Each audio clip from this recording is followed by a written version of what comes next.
On Saturday, March 11, 1967, a single-engine Cessna 195 took off from Portland, bound for San Francisco, on what should have been a routine flight.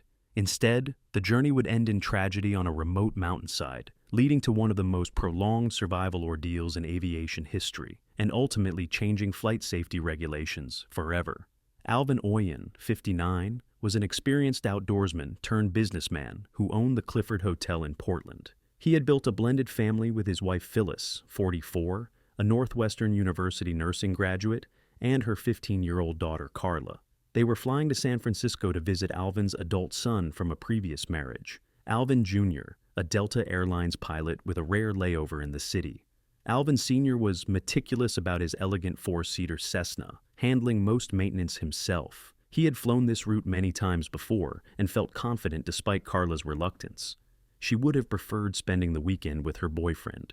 In their haste to depart, the family's survival kit remained behind, an oversight that would prove catastrophic. Approximately halfway through the flight, Alvin made routine radio contact near Medford, Oregon. Their plan was to refuel in Red Bluff before completing the final leg to San Francisco. Like many private pilots then and now, Alvin navigated primarily using visual landmarks, highways, rivers, and other ground features serving as guides. Without warning, the weather deteriorated dramatically.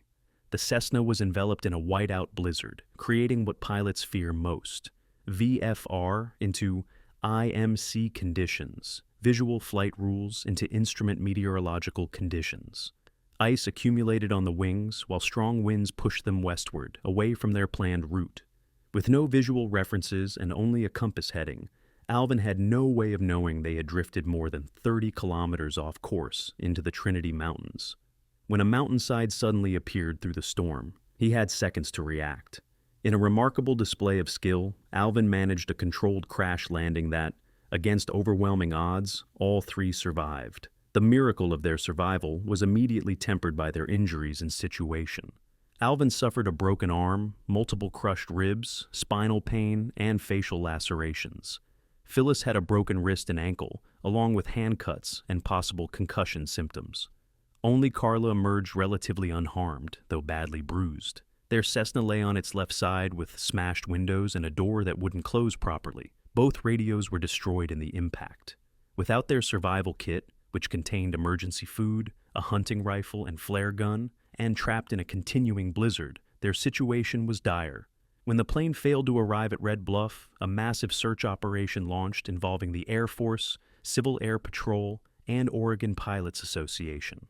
The searchers faced an impossible challenge.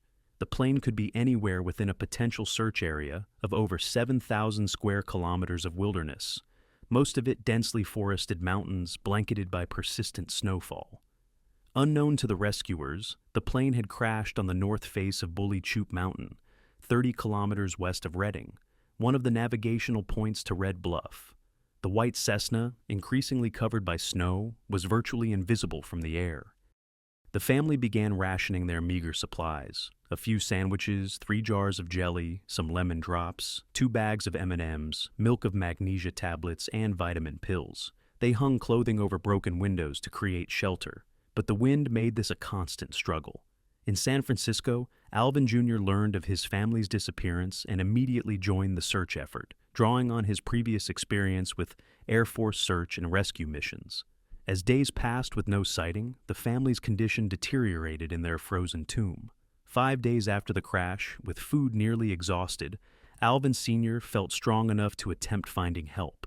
Despite snow up to his armpits, he set off down the mountain, calling back until he crossed a gully and passed beyond earshot of the plane. He would never return. Meanwhile, the official search expanded to 165 personnel, 3 ground teams, and 45 aircraft. After 2 weeks and nearly 600 flight hours, authorities called off the search, but Alvin Jr. refused to give up, continuing private search missions for an astounding 107 days. In the downed aircraft, Carla began documenting their ordeal in an FAA flight logbook. She and Phyllis made playing cards from the plane's upholstery and created lists of foods they wanted to eat and places they hoped to see when rescued. To drink, they melted snow with their body heat. On April 30th, Carla wrote, "This is my 16th birthday. I hope you're happy, search and rescue. You haven't found us yet. The diary noted that in nearly 2 months at the crash site, only 2 days had clear skies. The final entry on May 4th read, "It's a bright and drippy day. We are completely soaked," with a note that they were becoming too weak to continue updating and would likely only survive a little longer. After surviving at least 54 days, mother and daughter perished together in the wreckage. It wasn't until early October that a deer hunter stumbled upon the crash site, buried among trees 5,000 feet up the mountainside in terrain so dense that aerial spotting would have been nearly impossible. He found 2 bodies, picked clean by animals, and Carla's diary detailing their ordeal. Alvin Jr. returned to the site with his brothers, camping there while searching for their father.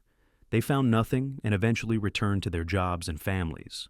2 years later, in September 1969, deer hunters discovered Alvin Sr.'s remains just 40 feet from a road. He had nearly reached civilization, even creating an arrow of branches pointing toward the crash site and hanging his gloves on a tree to attract attention.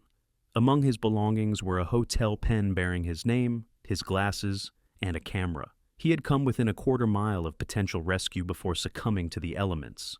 Alvin Jr. was fiercely critical of the rescue effort, calling it disorganized and unprepared.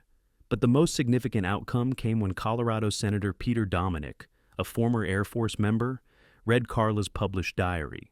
Moved by the story, he and Senator Warren Magnuson introduced Carla's Law to make emergency locator transmitters mandatory in civil aviation.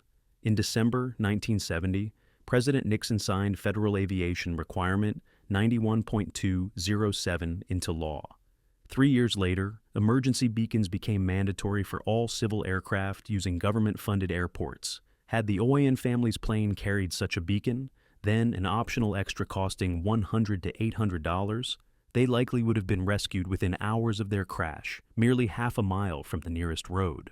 Carla's journal put a human face on a technical problem, transforming a family tragedy into a legacy that has since saved thousands of lives. Through her documented final days, a teenage girl who didn't even want to be on that flight ensured countless others would make it safely home from theirs.